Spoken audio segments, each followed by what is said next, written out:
ഇപ്പോൾ നിങ്ങളുടെ അഭിപ്രായത്തിൽ ഒരു +2 കഴിഞ്ഞിട്ടുള്ള ഒരു വിദ്യാർത്ഥിക്ക് ഏറ്റവും കൂടുതൽ തൊഴിൽ സാധ്യതയുള്ള ഒരു കരിയർ മേഖല ഏതായിരുന്നു? ഇത് ഒരു കൺഫ്യൂഷൻ ഉണ്ടാക്കുന്ന ചോദ്യമാണ്. സത്യത്തിൽ ഏതെങ്കിലും ഒരു സ്പെസിഫിക് കോഴ്സ് പറഞ്ഞു കൊടുത്താൽ അത് അവനക്ക് ഏറ്റവും കൂടുതൽ സാധ്യത ഉണ്ടാക്കുന്നതാണ് എന്നുള്ളത് തെറ്റിദ്ധാരണയാണ്. ഒരു കുട്ടിയെ സംബന്ധിച്ചിടത്തോളം അവൻ്റെ സാധ്യതകൾ കണ്ടെത്തേണ്ടത് അയാൾ തന്നെയാണ്. അപ്പോൾ അതുകൊണ്ട് ഒരാളുടെ ഏറ്റവും കൂടുതൽ സാധ്യതയുള്ള മേഖല ഏതാണ് എന്ന് ചോദിച്ചു കഴിഞ്ഞാൽ അത് വ്യത്യസ്തമാണ് ഓരോരുത്തർക്കും. ചില ആളുകൾക്ക് ചിത്രം വരക്കലായിരിക്കും ഏറ്റവും കൂടുതൽ സാധ്യത ഉണ്ടാകുന്നത്.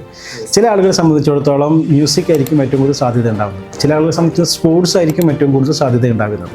ചില ആളുകൾക്ക് എൻജിനീയറിംഗ് ആയിരിക്കും ഏറ്റവും കൂടുതൽ സാധ്യതകൾ ഉണ്ടാക്കുന്നത്. അത് ആ കുട്ടിയെ സംബന്ധിച്ചിടത്തോളം ഇവിടുത്തെ പ്രധാനമായ പ്രശ്നം എന്ന് പറയുന്നത് കുട്ടി എന്ത് ചെയ്യണം, അവൻ്റെ പാഷൻ എന്താണ് എന്നത് കണ്ടെത്താൻ വേണ്ടിയിട്ട് പറ്റണം. അപ്പോൾ എന്താണ് പാഷൻ എന്ന് കുട്ടി മനസ്സിലാക്കിയാൽ മതി, അത്രയേ ഉള്ളൂ. ഇന്നത്തെ കുട്ടികൾക്ക് പാഷൻ മനസ്സിലാക്കാനുള്ള ശ്രമം നടത്തുന്നില്ല എന്നുള്ളതാണ്. പാഷൻ കണ്ടെത്തി കഴിഞ്ഞാൽ അവർക്ക് എന്ത് ചെയ്യാൻ പറ്റും, ഏത് മേഖലയാണ് വളരെ ഈസി ആയിട്ട് കൊണ്ടുപോകാൻ പറ്റും. ഈവൻ ഇപ്പോൾ സ്റ്റാർട്ടപ്പുകളുടെ കാലഘട്ടമാണ്. എന്നാൽ വിജയിച്ച ആളുകളെക്കാളും കൂടുതൽ പരാജയപ്പെട്ട ആളുകളാണ് സ്റ്റാർട്ടപ്പുകളുള്ളത്. കുറച്ചുകൂടി ഞാൻ പറയുകയാണെങ്കിൽ ഇപ്പോൾ യൂട്യൂബുകൾ വിജയിപ്പിച്ച കുറച്ച് ആളുകളെ ഉണ്ടാവുള്ളൂ. പക്ഷേ യൂട്യൂബിൽ വന്നിട്ട് പരാജയപ്പെട്ട് മടങ്ങിയ ഒരുപാട് ആളുകൾ ഉണ്ട്. എന്തുകൊണ്ടാണ് അങ്ങനെ സംഭവിക്കുന്നത് വെച്ചാൽ അത് പാഷനാണ് പ്രധാന പ്രശ്നം.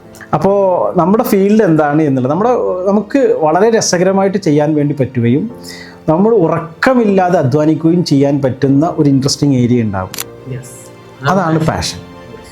അത് ഏത് ഏരിയ ആണെന്ന് കുട്ടി കണ്ടെത്തുക എന്നുള്ളതാണ് ഫസ്റ്റത്തെ ഘട്ടം എന്ന് പറയുന്നത്. അവിടെ അവൻ വിജയിച്ചാൽ അവൻ മൊത്തത്തിൽ എന്ത് ചെയ്ത് വിജയിച്ചു.